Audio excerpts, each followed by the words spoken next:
Have you ever wanted to self-publish books in your homeschool, or maybe just for fun with your kids, not part of any kind of curriculum or anything?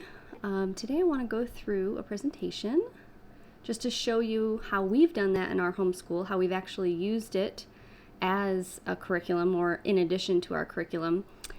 And hopefully it'll give you some ideas on how to do that and just make it a little bit more clear and not so overwhelming. But first, today we're going to talk about the why. Why would you want to do this? Let's see here. Okay, well, a little bit about me. This is my first video on YouTube. I just thought after we've published so many books, my kids and I, this might be something that other people wanted to do. So I had thought about it for a while and finally decided, okay, we'll give it a try. I'll put something out there and maybe it will encourage others to try this because we've had so much fun doing it. It's been really rewarding, not just in the classroom, but just we've really bonded together, and now we have these beautiful books that are legacy projects that my kids can take with them when they leave and one day and give to their own kids. So it's been a lot of fun. But a little bit about me. I'm 40 plus years old. I'm a past science and math teacher. Turned homeschooler once we had children.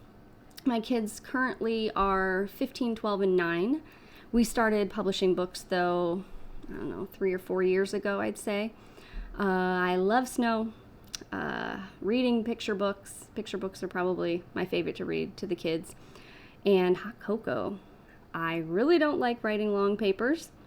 So when I publish books, I tend to publish picture books. That's what keeps my attention long enough. I don't like spiders, and I don't like humidity, but we live in Tennessee, so we've got a lot of humidity. But I spent most of my life up north, so I miss that snow. All right. These are a few of the books that we've published together.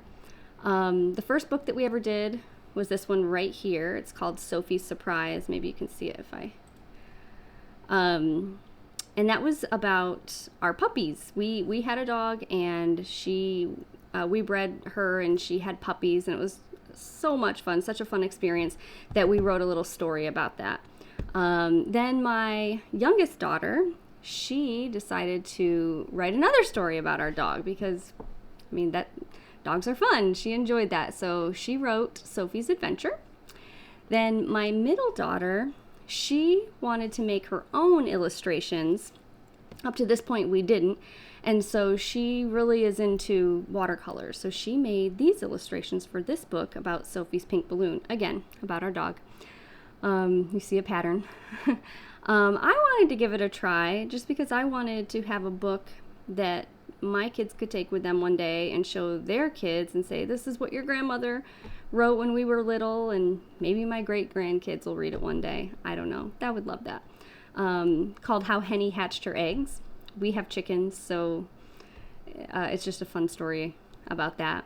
Recently, we did this book called Nature Tells a Story, where we created all of our own illustrations using bits and pieces from nature, leaves and rocks and even dead bugs. And we put all of the pictures together and then wrote a poem about that and included the pictures.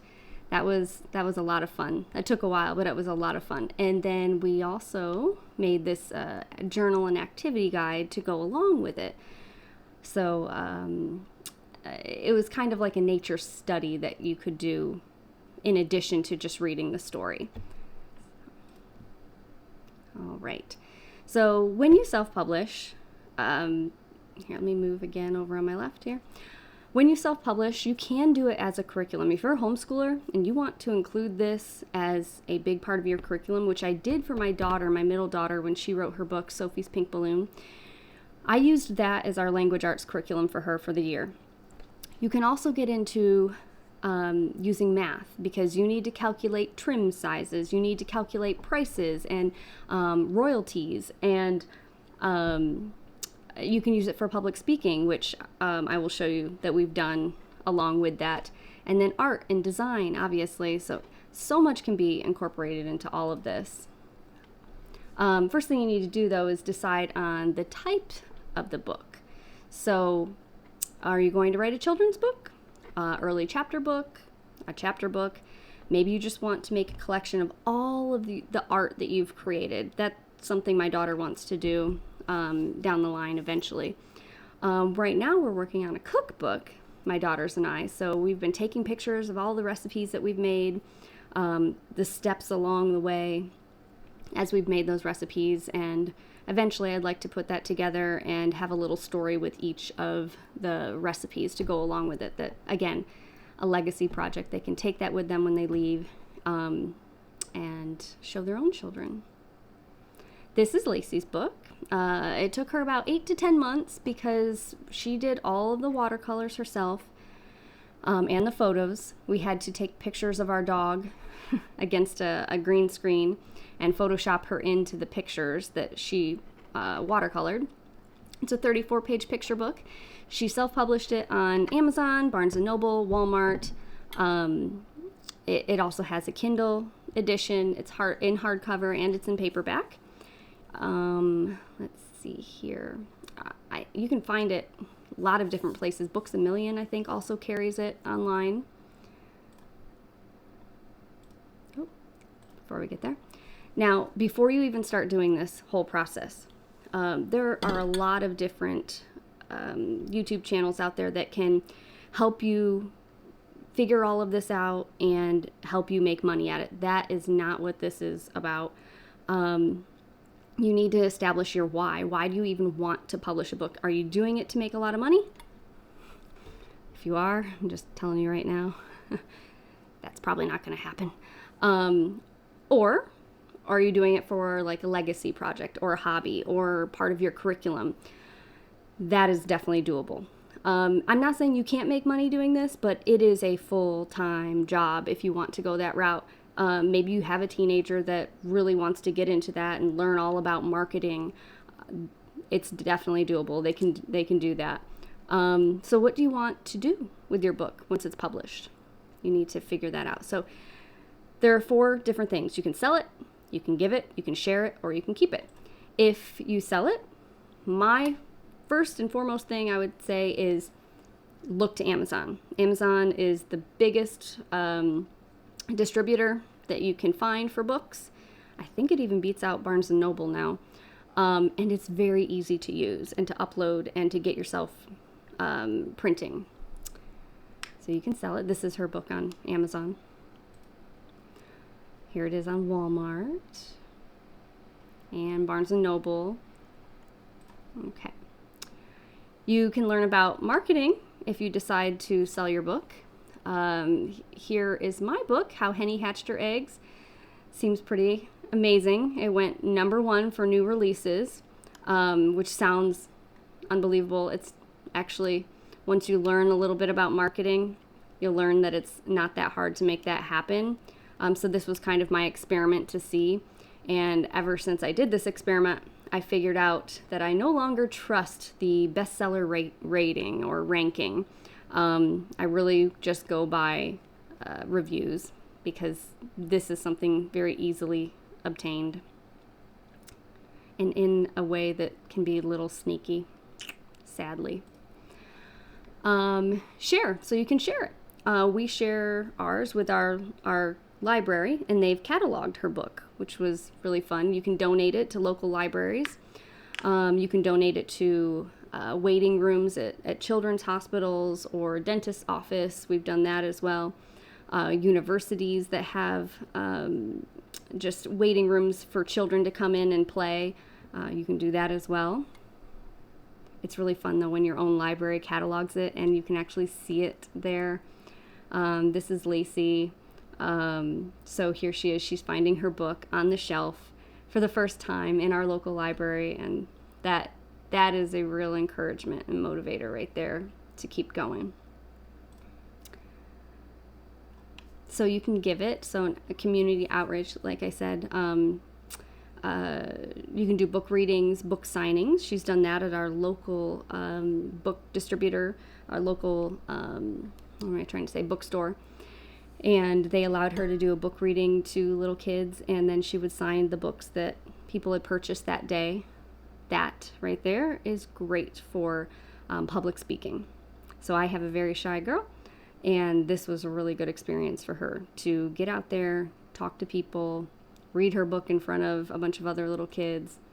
Here she is when she did that. That was a lot of fun. We even made some bookmarks and some stickers to go along with it to hand out to the kids. Here she is signing a book for another little kid, reading her book for everybody. That was really fun.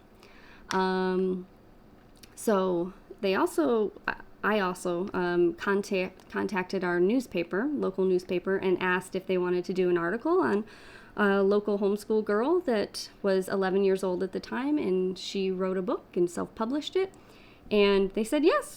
They thought that would be a really inspiring story. So we came in, they interviewed her, and she made a big front page article, which, again, very fun. Let's see here. Or maybe you just want to give it away to family and friends. So my youngest daughter, she made an I Spy book.